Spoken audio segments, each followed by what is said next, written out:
नमस्कार, आप देख रहे हैं खबर 24 एक्सप्रेस और मैं हूं आपके साथ लता। सरकार चाहे कि मेरा पार्टिसिपेशन हो तो मैं अपने पार्टिसिपेशन के लिए तैयार हूं। कंगना रनौत के बीजेपी में शामिल होने की अटकलें तेज, बयान के बाद खुद जेपी नड्डा ने किया स्वागत। बॉलीवुड क्वीन कंगना रनौत की राजनीति में आने की अटकलें तेज हो चुकी हैं। पूरे मामले ने तब तुल पकड़ ली जब एक कार्यक्रम में शामिल होते हुए उन्होंने कहा कि जिस तरीके के हालात होंगे, अगर सरकार चाहेगी मेरा पार्टिसिपेशन हो तो मैं करूंगी और मैं अपने पार्टिसिपेशन के लिए तैयार हूं। इस बयान के बाद आप लोगों को भी पता चल ही गया होगा कि 2024 के लोकसभा चुनाव में कंगना ने अपना चुनाव लड़ना कहीं ना कहीं बीजेपी पर छोड़ दिया है। बता दें कि पूरे कार्यक्रम के दौरान कंगना पीएम मोदी की तारीफ और राहुल गांधी और अरविंद केजरीवाल पर कटाक्ष और तंज कसती नजर आई। कंगना ने नरेंद्र मोदी को रेस में काफी आगे बताकर राहुल गांधी और नरेंद्र मोदी की तुलना को बेतुका बताया। वहीं अरविंद केजरीवाल पर तंज कसते हुए उन्होंने कहा कि हिमाचल के लोग अपनी बिजली खुद बनाते हैं तो उन्हें मुफ्त की बिजली की जरूरत नहीं है। साथ ही उन्होंने कहा कि ये उनके लिए बहुत सौभाग्य की बात होगी अगर हिमाचल प्रदेश के लोग उन्हें सेवा का मौका देते हैं। बयान के बाद बीजेपी की प्रतिक्रिया का बेहद इंतजार किया जा रहा था, जिसका अंत जेपी नड्डा ने अपना बयान देकर कर दिया है। उन्होंने तहे दिल से कंगना का स्वागत किया है। साथ ही ये भी स्पष्ट किया है कि यदि कंगना शामिल होती है तो उनकी जिम्मेदारी पार्टी तय करेगी। उन्होंने कहा कि चुनाव लड़ना और टिकट देना अकेला उनका फैसला नहीं होता, बल्कि जमीन से लेकर ऊपर तक के सारे स्तर तक विचार विमर्श किया जाता है और फिर जाके वो पार्लियामेंट की बोर्ड तक जाता है। आज तक चैनल से बात करते हुए जेपी नड्डा ने कहा कि हालातों के हिसाब से सब तय किया जाएगा, अर्थात कंगना की जगह पार्टी में है, लेकिन किस जिम्मेदारी पर काम करना है ये केवल पार्टी तय करेगी। महज 15 सेकेंड और वो पुल टूट गया। ले गया उस माँ की हंसी जिसका बेटा उस नदी में डूब गया। कर गया उस बच्चे को अनाथ जिसका परिवार उसमें समा गया। गुम है उस पति की खुशी जिसकी पत्नी ने उसका साथ छोड़ दिया। कितना क्रूर था वो पल कि जिस माँ ने जन्म देने के सपने संजोए, उस माँ की कोख में ही उसके अंश को उसने मार दिया। जाने वाले चले जाते हैं, मगर जिन्हें छोड़ कर जाते हैं वो जीवन जीकर भी उनके साए के साथ 1000 बार मरते हैं। गुजरात के मोरबी में हुए हादसे के बाद कुछ ऐसा ही मंजर देखने को मिला है। मच्छू नदी अब तक 134 लोगों की जल समाधि बना चुकी है, जिनमें बच्चे, बूढ़े, महिलाएं और यहाँ तक कि 8 महीने की गर्भवती भी शामिल थी। जिन लोगों ने यह दृश्य देखा उनकी रातों की नींद उड़ चुकी है। दिल दहिला देने वाले दृश्य को देखने के बाद वो क्षण उनके जीवन का सबसे डरावना पल बन चुका है। जहां पुल के पास चाय बनाने वाले व्यक्ति ने गर्भवती महिला की लाश देखी, तो वहीं एक चश्मदीद ने 7 साल की बच्ची को अपने आंखों के सामने डूबते हुए देखा।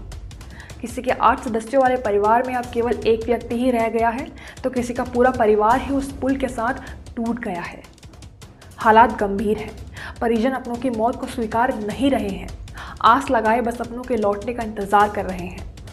इसी बीच हादसे के आरोपियों यानी पुल का रखरखाव कर रहे ओरेवा कंपनी के मैनेजर, 2 टिकट क्लर्क, रिपेयरिंग करने वाले कॉन्ट्रैक्टर समेत 9 लोगों को गिरफ्तार कर लिया गया है।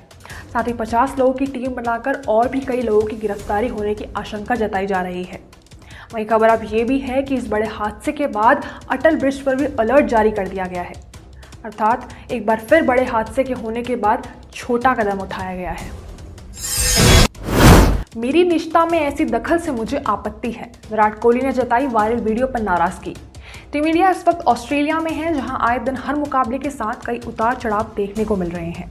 मगर मुकाबले के बीच किंग कोहली रूम कैप्शन के साथ एक वीडियो सोशल मीडिया सेंसेशन बन गई है। लोगों को उनके पसंदीदा बल्लेबाज के कमरे की झलक दिखाता ये वीडियो मनोरंजन का कोई साधन नहीं, बल्कि वाकई में साफ साफ किसी की निष्ठा में गंभीर दखल है।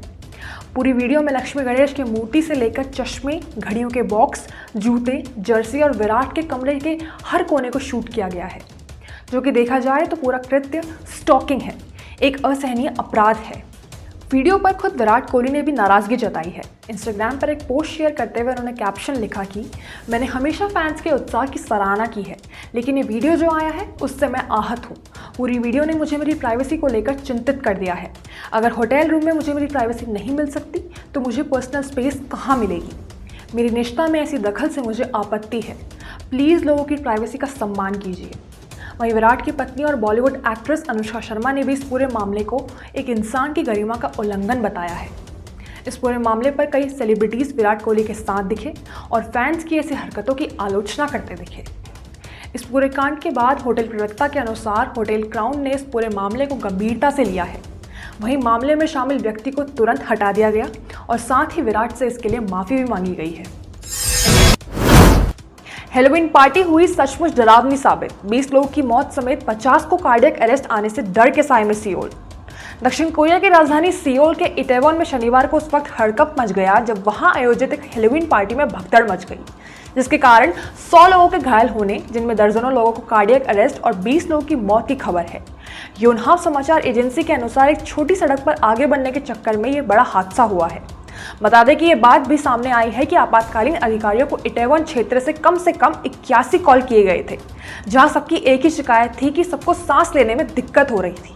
मामले पर नेशनल फायर एजेंसी के अधिकारी चॉय चेयन शिक ने बताया कि भीड़ शहर के लोकप्रिय स्थल हैमिल्टन होटल के पास थी, जहां हादसा होने के बाद 100 लोगों के घायल होने की सूचना है, जिनमें दर्जन लोग कार्डियक अरेस्ट से पीड़ित हैं। साथ ही उन्होंने बताया कि हादसे के बाद अब शहर में उपलब्ध लगभग सभी कर्मचारियों सहित देश भर के 400 से अधिक आपातकालीन कर्मचारियों को तैनात कर दिया गया है। वहीं दूसरी ओर सियोल के मेयर ओ से होन, जो कि यूरोपीय दौरे पर थे, वो भी हादसे की खबर के तुरंत बाद स्वदेश लौट आए हैं।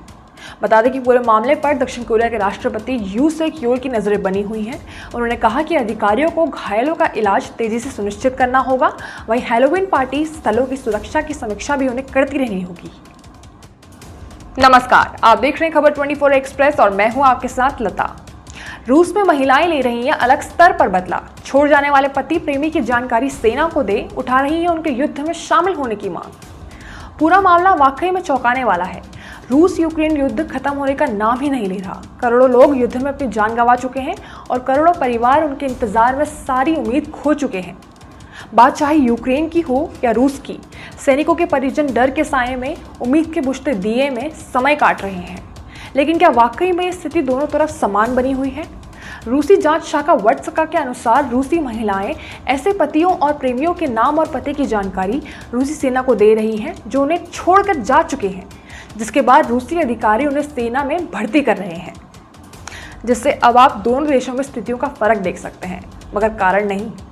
इसलिए आइए गौर करते हैं कारण पर। दरअसल 3 लाख से ज्यादा रूसी सैनिकों को युद्ध के मोर्चे पर भेजा जाना है। ये हालात कई महीनों से चल रहे इस युद्ध के किसी भी निर्णायक मोड़ पर ना पहुंचने के कारण पैदा हुए हैं। रूस में इस वक्त राष्ट्रपति व्लादिमीर पुतिन के आदेश पर सेना में आपात सैनिकों की भर्ती जारी है और साथ ही युद्ध में शहीद होने वाले सैनिकों के परिजनों के लिए अच्छा खासा मुआवजे की घोषणा भी कर दी गई है, जिसका फायदा पूर्व पत्नियां और प्रेमिकाएं उठा रही हैं।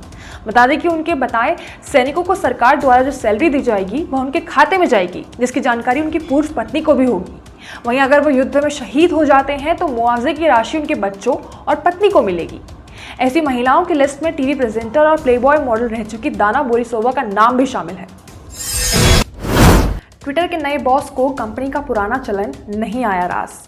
पुराने सीईओ को हटाने के बाद भंग किया निदेशक मंडल।